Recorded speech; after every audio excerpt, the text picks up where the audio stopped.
여러분 안녕하십니까? 계속해서 대구 경북 소식 전해드립니다. 대구와 경북은 오늘 맑았습니다. 오늘 낮 최고 기온은 대구 5.9도, 구미 4.5도, 안동 3.4도, 포항 6.2도로 어제와 비슷했습니다. 주말은 대체로 맑겠고 예년과 기온이 비슷하겠습니다.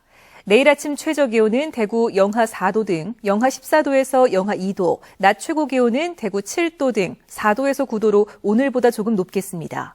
일요일은 대구의 아침 기온이 영하 1도, 낮 기온은 대구가 8도까지 오르겠습니다. 대가야는 삼국시대 신라와 백제 강대국 틈새에서도 찬란한 문화유산을 꼽히었는데요. 대가야국의 도읍지인 고령군이 지역발전 동력으로 대가야 알리기에 적극 나서고 있습니다. 박재형 기자가 보도합니다.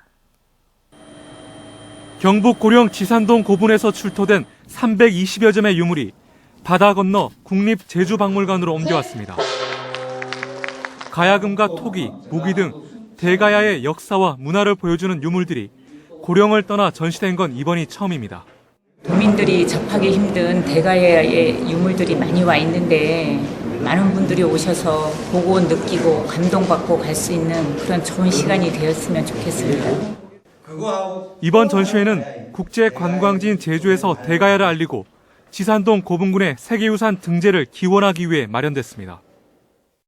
앞으로도 국내의 여러 국립박물관과 이러한 기획전을 지속적으로 추진하여 독특한 대가야 문화의 우수성을 널리 알려나갈 계획입니다. 역사 문화도시로 새단장하기 위해 어지러웠던 전선과 전신주를 모두 지하로 묻어 대가야 시대 왕과 귀족들의 무덤 700여 개가 있는 고분군이 시가지에서 한눈에 들어옵니다. 고령군은 고령읍의 행정구역 명칭도 대가야로 바꾸기 위해 주민 동의까지 받았습니다. 우리 고령이 대가야 역사문화도시인데 좀 더 한 걸음 더 앞으로 나간 것 같아가지고 개인적으로는 앞으로도 이런 사업이 많이 좀 추진됐으면 좋겠습니다. 대가야의 도읍지로서 역사와 문화를 대내외에 널리 알림으로써 고령군이 새로운 변화를 꾀하고 있습니다. MBC 뉴스 박재영입니다.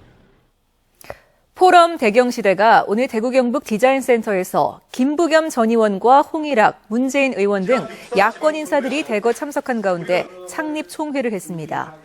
포럼 대경시대 상임 대표로 선출된 김진태 전 경북관광개발공사 사장은 포럼 대경시대는 대구 경북 지역의 변화와 발전을 원하는 모든 세력을 모으고 외연을 확대해 실사구시적인 지역발전 정책은 물론 정치 신인을 발굴해 육성하겠다고 밝혔습니다. 한국섬유개발연구원이 대구 경북 지역 130개 섬유업체를 대상으로 기업 경기 체감 지수를 조사한 결과 올해 종합실적은 63.4, 내년도 전망은 이보다 9포인트 증가한 72.5로 나타났습니다. 올해 대구 경북 섬유류 수출은 지난해보다 0.1% 증가한 31억 4,500만 달러로 추정됐고 내년도 수출은 32억 500만 달러로 올해보다 1.9% 증가할 것으로 전망됐습니다. 경상북도가 내년도 농어촌진흥기금 550억 원을 지원하기로 하고 생산, 가공, 유통 분야와 시설 현대화 등에 358억 원을 지원하고 귀농인과 결혼 이민자 지원 등에 92억 원, 자연재해로 인한 피해 농가에 경영안전자금으로 100억 원을 도입합니다. 이번 기금은 시군 농어업 경쟁력 강화 사업과 도 역점시책 사업, 자연재해 등 긴급 현안 사업 위주로 편성됐습니다. 강원도 속초에서 촉발된 기초단체 부단체장 인사 갈등이 전국으로 확산될 조짐을 보이고 있습니다. 경상북도 공무원 노조는 사무관의 시군 발령에도 반발하고 있어 갈등의 폭이 커지고 있습니다. 박은식 기자입니다.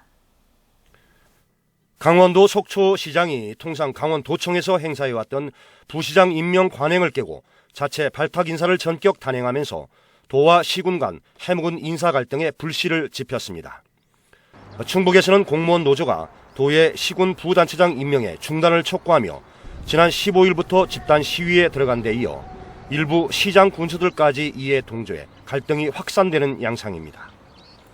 단체장 임명 권한을 놓고 도와 시군 간의 힘겨루기와 시군의 승진 인사 적체를 둘러싼 불만이 상호 충돌하고 있는 것입니다. 도의사가 임명을 해가지고 부단체장이 내려가지고 한 건 월권행위라는 거죠. 형평성에도 문제가 있습니다. 2007년도에서 2011년까지 정년퇴직 현황을 보면요. 40% 이상이 5급으로 퇴직합니다. 도청은.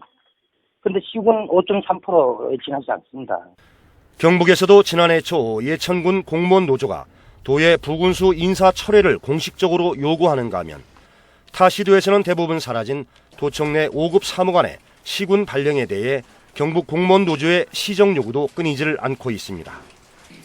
도는 인사 교류라고 주장하고 있지만 노조는 예산권 등 우월적 지위를 이용한 전형적인 낙하산 인사라며 반발하고 있습니다. 기존의 이제 5급 사무관들의 이제 불평등 인사 교류를 개선하기 위해서 많은 논의를 거쳤고, 먼저 5급 사무관 인사 문제를 일괄 해소하고 난 뒤에 부시장 부군수에 관해서는 다시 논의하기로 그렇게 일정을 잡아가고 있습니다. 경북 공무원 노조는 도와 시군 간 인사 이동에 따른 정면 충돌은 일단 자제하고 있습니다.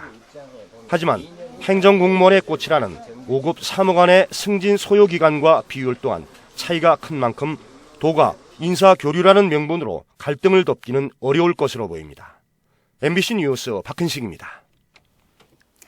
대구지방법원 제11형사부는 30년 동안 파킨슨 병을 앓던 부인을 돌보다가 지난 9월 9일 대구시 수성구의 자신의 집에서 부인을 둔기로 때려 숨지게 한 혐의로 기소된 72살 문모 씨에게 징역 4년을 선고했습니다. 재판부는 문 씨가 오랜 기간 병시 중으로 심신이 지친 상태에서 범행에 이른 것으로 보인다면서도 당시 상황이 극단적인 선택을 할 정도로 중한 상황은 아니었던 것으로 보인다며 판결 이유를 설명했습니다. 미래창조과학부는 연말연시를 맞아 연하장이나 연말 정산 등을 악용한 스미싱 문자 사기가 급증할 것으로 우려된다며 주의를 당부했습니다. 미래부는 올 들어 스미싱 시도 건수는 줄었지만 택배 확인 등 생활 밀착형 스미싱 사기가 지난 9월 16만여 건에서 11월 33만여 건으로 2배 급증했다고 밝히고 출처를 모르는 인터넷 주소는 누르지 말고 스미싱 차단 앱을 미리 설치할 것을 요청했습니다. 대구지방경찰청 광역수사대는 불법 사행성 게임장 업주를 협박해 돈을 뜯은 혐의로 47살 A씨 등 2명에게 구속영장을 신청했습니다. 이들은 지난 9월 대구시 달서구의 사행성 게임장에서 환전 등의 불법 영업을 신고하겠다고 업주를 협박해 4차례에 걸쳐 430만 원을 빼앗은 혐의를 받고 있습니다. 지금까지 대구 경북 소식이었습니다. 시청해주신 여러분 고맙습니다.